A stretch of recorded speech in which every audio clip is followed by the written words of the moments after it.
Assembly ఎన్నికలు సమీపిస్తున్న నేపథ్యంలో టీడీపీ అధినేత చంద్రబాబు ఏపీ ప్రజలపై ఇబ్బుడుమ్మడిగా వరాలు కురిపిస్తున్నారు. అధికారంలోకి వస్తే ఉచితంగా బస్ సౌకర్యం కల్పిస్తామని, ఉచితంగా సిలిండర్లు ఇస్తామని, అవిస్తామని, ఇవిస్తామని ఏవేవో హామీలు గుప్పిస్తున్నారు. అయితే ఎక్కడా కూడా వృద్ధులకు అందిస్తున్న పెన్షన్ల పెంపు గురించి ఊసు కూడా ఎత్తకుండా జాగ్రత్త పడుతున్నారు.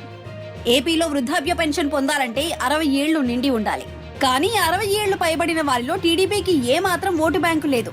ఈ విషయం గత అసెంబ్లీ ఎన్నికలతో పాటు పలు ఉప ఎన్నికల్లోనూ స్పష్టమైంది. ఈ నేపథ్యంలోనే చంద్రబాబు నాయుడు పెన్షన్ల పెంపు గురించి వృద్ధులకు ఎటువంటి హామీ ఇవ్వటం లేదని ఆ పార్టీ నేతలే చర్చించుకుంటున్నారట. సాధారణంగా చంద్రబాబు ప్రతి విషయాన్ని, ప్రతి హామీని ఓట్ల కోణంలోనే చూస్తారు. తనకు రాజకీయంగా లబ్ధి జరుగుతుందని భావిస్తేనే ఆయన ఏ హామీనైనా ఇస్తారన్న విషయం అందరికీ తెలిసిందే.